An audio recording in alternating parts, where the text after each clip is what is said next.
સુરતમાં ઈશાન સાવલિયા દ્વારા સંપર્ક કાર્યાલયનું ઉદ્ઘાટન કરવામાં આવ્યું છે। મહારાષ્ટ્રના પૂર્વ ગૃહ રાજ્યમંત્રી શ્રી કૃપાશંકર સિંહ તથા ગુરુકુલના સ્વામી બાલકૃષ્ણ દાસજી ઉપસ્થિત રહ્યા હતા। તેમના હસ્તેથી કાર્યાલયનો શુભારંભ કરાયો હતો।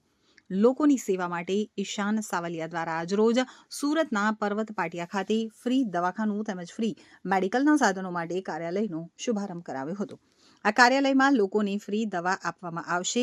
તેની સાથે જ વ્હીલચેર, હોસ્પિટલ બેડ તેમજ વોકર, ટોયલેટ ચેર તથા ઘોડી જેવા ઉપયોગી સાધનો રાખવામાં આવે છે, જે જરૂરિયાતમંદ લોકોને વિનામૂલ્યે આપવામાં આવશે। આ શુભ કાર્યમાં સુરત શહેરના મહાનુભાવો તેમજ સિલ્વર ચોક મંદિરના ભક્તિ શંભુ સ્વામી સહિત ઉપસ્થિત રહ્યા હતા। વધુમાં ઈશાન સાવલિયા દ્વારા જણાવવામાં આવ્યું હતું કે બીમારીમાં લોકોને ઘણી બધી વસ્તુઓની જરૂર પડતી હોય છે, તેથી પર્વત પાટિયા ખાતે અનોખી પહેલ કરવામાં આવી છે, જેથી જરૂરિયાતમંદ લોકોને આ સંપર્ક કાર્યાલયનો લાભ લેવો જોઈએ। મારું નામ ઈશાન સાવલિયા છે। હું એક સુરતનો નાગરિક છું, જે હું સુરત માટે કંઈક કરવા માંગુ છું। મારે ત્યાં અત્યારે આજે સંપર્ક કાર્યાલય થ્રુ હું નવું આગળ મૂકી રહ્યો છું, જે લોકોની સેવા માટે મૂકી રહ્યો છું કે હું ફ્રીમાં લોકો માટે શું કરી શકું। તો કે હું ફ્રીમાં લોકો માટે એક દવાખાનાનો એક વિષય લઈને આવ્યો છું, જે દવાખાના બધા માટે એ લોકોને ફ્રીમાં મેડિસિન મળે, ફ્રીમાં એને સારવાર મળે, છતાં ઓપરેશન પછી ઘરે જે યુઝ કરવા માટે જે પણ એ લોકોને ઓર્થોપેડિક સામાનની જરૂર હોય છે, જે નાનો માણસ ખરીદી કરી નથી શકતો, એ મારે ત્યાંથી હું ડિપોઝિટ ઉપર આપી અને ફ્રીમાં એ લોકોને આપવા માગું છું। તો હું મારા કાર્યાલય ઉપરથી આજે એનો શુભારંભ કરવા જઈ રહ્યો છું। જે શુભારંભમાં ઉદ્ઘાટન કરવા આવેલા કૃપાશંકરજી, જે પોતે અત્યારે મહારાષ્ટ્રના ઉપાધ્યક્ષ છે અને પૂર્વ ગૃહ રાજ્યમંત્રી મહારાષ્ટ્રના છે, છતાં એની જોડે બાલકૃષ્ણ સ્વામી પણ આવેલા છે એસજીપી અમદાવાદથી। અને હું એક આ મોટી પહેલ કરવા જઈ રહ્યો છું, ત્યારે મને પૂરા સુરતવાસીનો સપોર્ટ આપજો એવી હું ભલામણ સાથે શુભારંભ કરું છું। આ વિચાર તમને ક્યાંથી આવ્યો કરવા?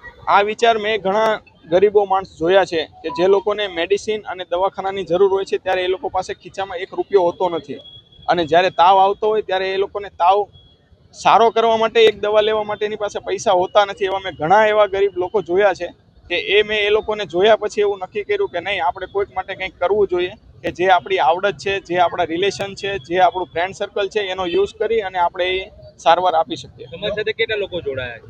મારી સાથે સુરતમાંથી કમસે કમ 500-600 લોકો જોડાયેલા છે સેવાકીય, અને મારી પાસે 150 થી 160 લોકોની ડૉક્ટરની ટીમ છે, જે MS સર્જન છે, MD છે, MBBS છે, BHMS છે, બધા પોતપોતાની રીતે મારે ત્યાં સેવા કરે છે। तो देश की सूरत है, गुजरात की सूरत है, देश के प्रधानमंत्री नरेंद्र मोदी जी की सूरत है, CR पाटिल साहब की सूरत है। और आज मैं उस धरती पर आया जहाँ से हमेशा संदेश गया है, चाहे महात्मा गांधी जी के रूप में, चाहे सरदार वल्लभ भाई पटेल के रूप में, और आज आदरणीय देश के प्रधानमंत्री भले ही हमारे उत्तर प्रदेश के वाराणसी के सांसद हैं, पर संदेश इसी मिट्टी से गया है। और इस मिट्टी का संदेश जहाँ जहाँ जाता है वहाँ मतलब इतनी खुशहाली होती है।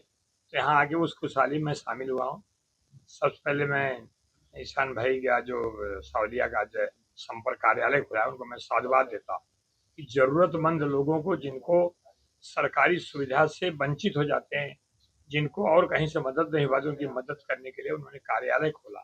और खास करके उनके लिए जिनके कभी कुछ शरीर के अंग कुछ नहीं हैं या विकलांग हैं, तो उनकी मदद करने के लिए आगे आते हैं। मैं उनके परिवार की टीम को बहुत साधुवाद देना चाहूँगा। और आज एक हमारा जो कलाकार इतना बढ़िया बगैर कलर के, तो नरेंद्र मोदी बगैर कलर के ही कलरफुल है।